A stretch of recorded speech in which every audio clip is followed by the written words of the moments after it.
Hello students, Jai Shri Swaminarayan. Now let's move forward. Exercise 6.3, question number 1, internal question number 3.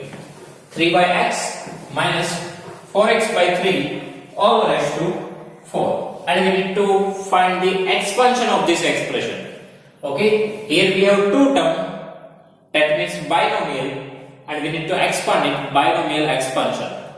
Okay यहाँ पे भी हम same formula use करेंगे जो हमने प्रीवियसली क्वेश्चन 1 2 में यूज किया था यही। ओके तो यहाँ पे हम इसको कैसे सॉल्व करेंगे? देखो यहाँ पे हमारा एक्सपोनेंट क्या है 4, सो वहां से स्टार्ट होता है। 4 एक्सपोनेंट है, सो 4c 0, after that 4c 1, after that 4c 2, after that 4c 3 and last में आएगा 4c 4। ओके जो आपकी एक्सपोनेंट है वही यहां पे ऊपर रहेगा, नीचे 0 से स्टार्ट होगा, 0 1 2 3 4 तक ये दोनों सेम हो जाएंगे, वहां पे स्टॉप। NCN तक हमें लिखना होता है। सो 4 से 4 हो गया, मतलब कि यहां पे हमें स्टॉप करना है। ओके अब हमारा जो फर्स्ट टर्म है उनको हम मैक्सिमम एक्सपोनेंट देंगे, यानी कि 4। So 3 by x raise to 4, फिर एक एक एक्सपोनेंट कम करते जाएंगे। So 3 by 4 raise to 3, 3 by 4 raise to 2, 3 by 4 raise to 1, और यहां पे वो टर्म नहीं आएगा। ओके अब हमारा जो सेकंड टर्म है वो उनको हम सबसे लास्ट में मैक्सिमम एक्सपोनेंट देंगे। 4x by 3 हमारा सेकंड टर्म है, उनको एक्सपोनेंट 4 दो, यहां पे हम एक्सपोनेंट देंगे 3, यहां पे हम एक्सपोनेंट देंगे 2, यहां पे हम एक्सपोनेंट देंगे 1, और यहां पे वो टर्म नहीं आएगा। सेकेंड थिंग, यहां पे इन बिटवीन जो साइन है वो माइनस है, तो इसमें हम पैटर्न फॉलो करेंगे। ये प्लस, फर्स्ट टर्म हमेशा हम प्लस ही रखेंगे। Okay plus minus plus minus plus, इस वजह से साइन जाएगा। ओके सो सबसे पहले 4c 0, 4c 1, 4c 2, 4c 3, 4c 4। Now first term को मैक्सिमम एक्सपोनेंट कम करते जाओ, लास्ट में सेकंड टर्म को मैक्सिमम देन कम करते जाओ। यहां पे माइनस है, so plus minus plus minus plus minus, उस वजह से साइन जाएगा। ओके अब यहां पे इनके कोएफिशिएंट्स हम डायरेक्टली बना सकते हैं, राइट? यहां पे था 1 1, पास्कल ट्रायंगल याद करें तो। ओके फिर आया था 1 2 1, फिर आया था 1 3 3 1। तो एक्सपोनेंट 4 हो तब इनके कोएफिशिएंट्स क्या आए थे? 1 3 plus 1 4 6 4 1। सो 1 4 6 4 1, 1 4 6 4 1, ये इनके कोएफिशिएंट्स है, मतलब ये जो कॉम्बिनेशन यूज किया है उनके आंसर है। ओके तो इनको हमें यहां पे सॉल्व नहीं करना पड़ेगा, क्योंकि वो हमें सीधा माइंड में रहता है और पास्कल ट्रायंगल से डायरेक्टली ही वो फाइंड कर सकते हैं। अल्टरनेटली ये किसका आंसर है? 4c 0 का, ये 4c 1, 4c 2, 4c 3 and 4c 4 का। तो इनके वैल्यूज हम डायरेक्टली पुट कर सकते हैं, तो 4c 0 उसका आंसर बन। ओके 3 raised to 4 वो क्या आएगा? 81 divided by x raised to 4। देखो 3 raised to 4 यानी कि 3 multiply 3 multiply 3 multiply 3 4 टाइम करना है, आएगा 81। माइनस है तो माइनस 4c 1, उनका आंसर 4। ओके यहां पे 3 raised to 3, तो 3 टाइम है 3 3 3 3। ओके डिवाइड में 4 है, वो भी 3 टाइम, सो 3 टाइम 4 4 4।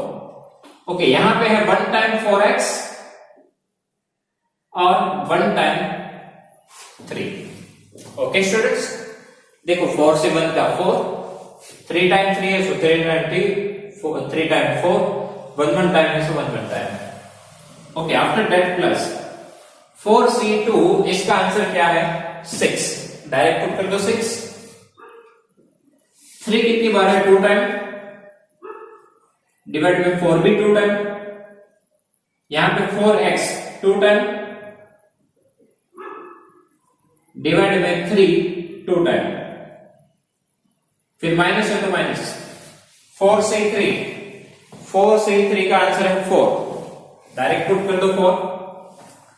ओके 3 है 1 टाइम, डिवाइड में 4 भी 1 टाइम, यहाँ पे 4x वो है 3 times, so 4x multiply 4x multiply 4x divided by 3, 3 भी 3 टाइम, सो 3 मल्टीप्लाई 3 मल्टीप्लाई 3। नाउ यहाँ पे 4c4 उसका आंसर है 1, सो 1 डायरेक्टली यहाँ पे पुट करो। 4 रेज़ टू 4 मतलब कि 4 टाइम 4, सो 4 multiply 4 multiply 4 multiply 4 into x जो है वो भी 4 टाइम जाएगा। अल्टरनेटिव में लिखना था 4x को 4 time, so 4x 4x 4x and 4x divide में 3 3 3 3 3। ओके अब इनको सॉल्व करते हैं और यहां से आंसर फाइंड करते हैं। देखो 81 बन जा 81 divided by x raise to 4, तो नेगेटिव साइन है तो नेगेटिव साइन है। एक बार 4 यहां से कट, एक बार 4 यहां से कट और एक बार 3 यहां से कट, बचा क्या 3 3 जा 9 और साथ में है x, so 9x divided by एक बार 4 बचा है तो 4। फिर इनका आंसर फाइंड करो, साइन है पॉजिटिव। ओके यहां से 4 4 कट, यहां से 4 4 कट, यहां से 3 3 कट, यहां से 3 3 कट, बचा क्या 6 और यहां पे x, so 6x। Then again negative sign, so negative sign 4 4 cut 3 3 cut. Okay ऊपर क्या बचा 4 4 जा 16 16 4 जा 64 और 1 2 3 टाइम x, सो x क्यूब 3 टाइम x बचा है, सो x क्यूब और यहां पे 3 3 जा 9। नाउ लास्ट में देखो यहां पे कुछ कट नहीं हो रहा है, 4 4 जा 16 4 4 जा 16 16 into 16 256। x कितनी बार है 1 2 3 4 time, so x raise to 4 divide में 3 3 जा 9 3 3 जा 9 9 9 जा 81, so this is the final answer. Okay इस वजह से हम धीरे धीरे इनको सॉल्व करते जाएंगे। कोएफिशिएंट हमें डायरेक्टली पता है तो उनकी वैल्यू डायरेक्ट पुट कर देंगे। एक्सपोनेंट को एक तरफ बढ़ाते जाना है, दूसरी तरफ से दूसरे टर्म को बढ़ाते जाना, सॉरी कम करते जाना। ओके फिर इनको हम आराम से सॉल्व करेंगे तो आंसर हमारा आ जाएगा। अब इसी वजह से हम क्वेश्चन नंबर 4 को भी सॉल्व करेंगे। ओके तो यहां पे भी हमें कोएफिशिएंट्स की जरूरत है, तो 6 के लिए भी हम कोएफिशिएंट्स फाइंड कर लेते ताकि हमें वो कैलकुलेशन ना करनी पड़े एनसीआर वाले। ओके तो इनसे आगे बढ़े तो 1 4 + 1 5 6 + 4 10 6 + 4 10 4 + 1 5 एंड 1। ये 5 के लिए हमें 6 के लिए चाहिए, राइट एक्सपोनेंट 6 है हमें 6 के लिए चाहिए। सो और आगे बढ़ो तो 5 + 1 6 10 + 5 15 10 10 20 15 6 एंड 1। तो ये कोएफिशिएंट्स आएंगे एक्सपोनेंट 6 के लिए। ओके ये सब कोएफिशिएंट्स आएंगे एक्सपोनेंट 6 के लिए, उनको हम यहां पे लिख देते हैं 1 6 15 20 15 6 एंड 1। मतलब कि ये आपका होगा 6c0 6c1 6c2 6c3 6c4 6c5 and 6c6। Okay ये सभी कोएफिशिएंट्स है जिसकी जरूरत हमें इसमें पड़ेगी।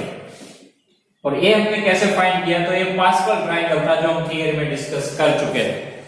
ओके ओके अब यहां पे एक्सपोनेंट 6 है तो कहां से स्टार्ट होगा 6c0 से।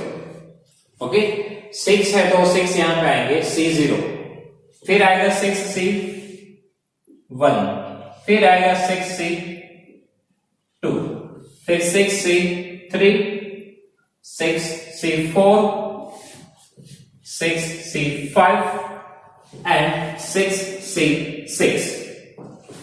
ओके 0 से स्टार्ट हुआ 6c0 6c1 6c2 6c3 6c4 6c5 and 6c6, दोनों सेम हो गए, प्रोसेस स्टॉप। अब हमारा फर्स्ट टर्म है √x/3, उनको मैक्सिमम एक्सपोनेंट दे दो, वो है 6 तो 6, फिर आएगी 5 फिर 4 देन 3, एक एक कम होती जाएगी, देन 2 और 1 और फिर वो टर्म नहीं आएगा लास्ट में। सेकेंड टर्म जो है वो सबसे लास्ट में मैक्सिमम एक्सपोनेंट लेते हैं, सो 3/√6, यहाँ पे 6 जो ये है वो फिर एक एक कम करते जाएंगे, सो 3/√x उनके एक्सपोनेंट 5, फिर 4, then 3, then 2,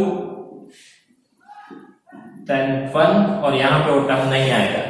यहां पे साइन है पॉजिटिव, तो सबके बीच में पॉजिटिव साइन है। ओके, इनको आप सॉल्व करते हैं, सो 6 से 0, उनका आंसर 1। √x की एक्सपोनेंट 6, देखो स्क्वायर रूट हो और एक्सपोनेंट हो तो क्या होता है, एक्सपोनेंट हाफ हो जाती है। ओके, x की एक्सपोनेंट 6 है और अंडर रूट में है तो एक्सपोनेंट आधी हो जाएगी, मतलब √x⁻6 है तो x⁻3 ही आएगा। ओके, अंडर रूट के अंदर है, एक्सपोनेंट जो है वो आधी हो जाएगी, 6 की आधी 3, सो यहां पे 3, और 3⁻6 क्या आएगा, तो हमें 6 times 3 multiply 3 multiply 3 multiply 3 multiply 3 multiply 3 करते जाना है। ओके, सो 3 3 जा 9, 3 3 जा 9, 3 3 जा 9, 9 का क्यूब वो क्या आएगा, 9 9 जा 81, 81 इंटू 9 करेंगे, सो 729, यहां पे आएगा 729। आफ्टर दैट 61, उसका आंसर है 6। यहां पे √x हमें 5 टाइम लिखना है, 1 2 3 4 and 5 डिवाइडेड बाय 3 है, वो 3 भी 5 टाइम आएगा, 1 2 3 4 5। ओके, यहां पे 1 टाइम 3 है, 1 टाइम √x है। ओके, सेम कहीं आगे 62 का आंसर क्या आएगा, 62 का आंसर आएगा 15, सो यहां पर हम 15 लिखेंगे। √x 4 टाइम है, सो 4 टाइम √x डिवाइडेड बाय 3 है, वो भी 4 टाइम। ओके, 3 यहां पे ऊपर है 2 time, divide by √x 2 time. Okay, 6 से 3, उनका आंसर है 20 यहां पर पुट कर दो। √x वो हमें 3 टाइम लिखना है,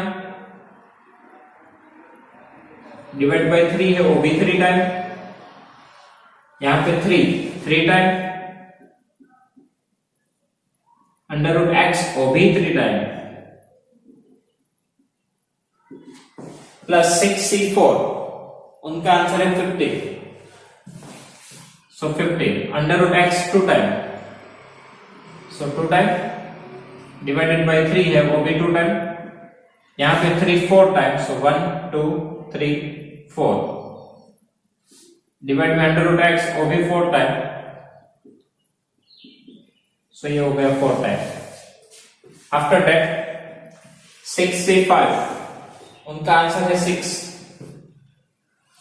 यहां पे √x 1 टाइम और डिवाइड बाय 3 भी 1 टाइम, उसके बाजू में 3 5 टाइम, सो 1 2 3 4 और 5 time, divide by √x 5 time, so √x और √x प्लस 6 से 6, उसका आंसर आएगा 1, ऊपर 3 6 टाइम, जो कि हम ऑलरेडी फाइंड कर चुके हैं कि 3⁻6 7 to 9। ओके, और √x की एक्सपोनेंट 6, तो एक्सपोनेंट आधी हो जाएगी, तो हमें x लिखना है 3 टाइम। ओके, अब फाइनल आंसर देखो, इनका 1 के साथ मल्टीप्लिकेशन हो तो सेम ही जाएगा, डिवाइडेड बाय 7 to 9, प्लस इनको सॉल्व करते हैं, तो यहां पे देखो 3 3 कट हो जाएंगे, 3 2 6, √x भी 1 टाइम कट हो जाएगा। अब न्यूमरेटर में क्या बचा है, एक तो 2 बचा है, वो 2, √x into √x only x, यहां पे भी √x into √x only x, x multiply x square। Okay, √x into √x x, यहां पे भी x into x square divide में 3 3 जा 9, 9 3 जा 27 प्लस यहां पे 3 3 2 टाइम है, यहां पे भी 2 time cut, under root x 2 time cut. Okay, अब बचा क्या? देखो यहां पे भी कट हो सकते हैं, 3 5 जा 15। सो न्यूमरेटर में क्या है हमारे पास 5। Under root x into under root x 2 time है, so under root x into under root x क्या आएगा? ओनली एक्स डिवाइडेड बाय, यहां पे ओनली 3 ही बचा है, सो 3 प्लस देखो यहां पे 3 टाइम 3 है वो कट हो जाएंगे, और 3 टाइम अंडर रूट एक्स भी कट हो जाएंगे, तो बचेगा क्या? ओनली 20। यहां पे 2 टाइम 3 कट होंगे, तो 2 time under root x cut होंगे। ओके, और कुछ कट नहीं हो सकता, सो 3 3 जा 9 एंड 15, सो 15 इंटू 9 135। न्यूमरेटर में और कुछ नहीं है, डिनोमिनेटर में under root x into under root x only x. Okay, अब इनको सॉल्व करते हैं, तो यहां से 3 3 कट होंगे, अंडर रूट एक्स कट होंगे। अब बचा क्या? तो 3 3 जा 9, 9 3 जा 27, 27 इंटू 3 81 एंड 81 इंटू 6, सो 6 1 जा 6, 8 6 जा 48, so 486। Denominator under root x into under root x x, under root x into under root x x, x into x x square, और सबसे लास्ट में 726 into 1 726 divided by x cube. तो ये आएगा हमारा final answer. Okay, easy है but आराम से सॉल्व करना होगा, जितनी एक्सपोनेंट हो उतनी बार लिखो, जो भी कट हो रहा है कट करो, आराम से कैलकुलेशन करो, आपका आंसर आएगा। ओके, सो इस वजह से आप आंसर फाइंड कर सकते हैं। Okay students, so now if you have any doubts, so please write down in comment section. I will give you the answer. Thank you.